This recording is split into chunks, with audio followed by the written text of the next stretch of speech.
The next item on the list, which you've heard me refer to before during one of the modules at least, and that is high stakes. What that means is the bigger the negative consequences to the hero if the hero fails to achieve the goal, the more emotionally involved we are. It's still another form of conflict. It's like, okay, the hero desperately wants this, but you want to make clear in the story, if the hero fails, what's the hero going to lose? It's why in movies, movies generally don't want to do is create a situation. Let's say they have a character who's very wealthy, and so the character is worried about losing money, and so they have to do something to save some money. If they can fall back on all their other money, and it's no big deal if they lose, then that's not going to work. So if somebody's very wealthy, the stakes are not about money. They're about something else.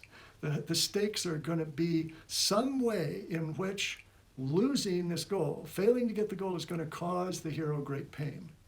Okay, so for Tony in Green Book, he's going to lose the money that he is promised only if they finish the tour. And in Hidden Figures, not only does she then lose her credibility and is going to fail in her goal, but the stakes are, if she can't figure out this formula or verify the formula they've come up with and do the math, John Glenn's going to crash into the ocean or burn up in re-entry and die. Those are high stakes. In Karate Kid, he's not only going to get, already he's badly injured, but he could get just stomped into the ground and physically injured, but also he makes clear it's a matter of pride, it's a matter of commitment, it's a matter of honor to Dre or to Daniel in the first one to actually go the distance, whether he wins or loses.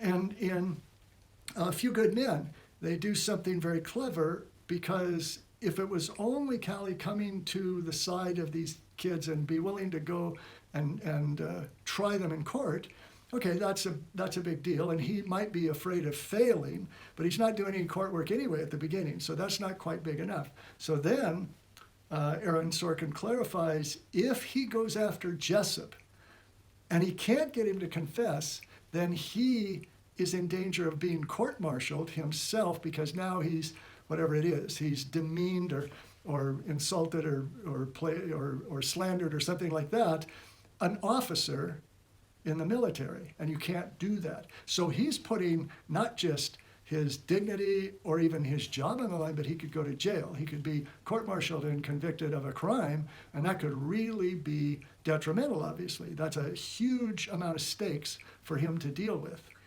In the business stories that we used as examples, each of those stories in its own way puts something on the line.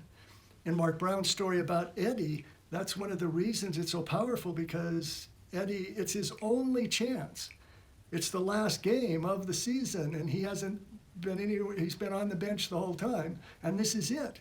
If he fails, he'll never do anything to contribute to the team, because if he goes on the field and then fails, then it's going to be not just humiliating, but he's going to let the rest of the team down. Of course, then there's the twist that he doesn't even get to go on the field, and we're going to talk about how that fits in to a different kind of success story in a minute. But anyway, that's on the line. And in Beat the Bridge, it starts out, he doesn't want to be embarrassed, but the stakes become much bigger when he realizes that he's serving as a model for his son. And it's so important to him to set a good example for his son, and not instill in his son the idea that it's okay to be a quitter or to not persevere just because you're up against some difficult obstacles. And in Lisa Campbell's two stories, I mean, when she begins, I mean, she's got a lot at stake, because if she can't solve the problem that's created, that is established in the setup, she's going to, just be ground down by all the work she's doing. She's going to be completely estranged from her family because she's not spending any time with them. She's going to be short of money, and her whole business could collapse because she can't keep up this pace and this level of overwhelm that she's going through. And of course, maybe the biggest one of all, in Ed Rush's story, if he doesn't solve the problem, he dies. I mean, there's just no question about it. His obstacle, it's hard enough to land on this aircraft carrier, but he gets a vertigo. And now he's got this horrible choice to make. Do I go with my instinct and land, or do I go against everything my body is telling me to do and stick with the regimen, the pattern that was drilled into us before? And so he's making this choice. But if he makes the wrong choice, and even if he makes the right choice and he doesn't do it properly, he's going to crash. He's going to crash into the sea and die. That's what I would consider very high stakes to the story.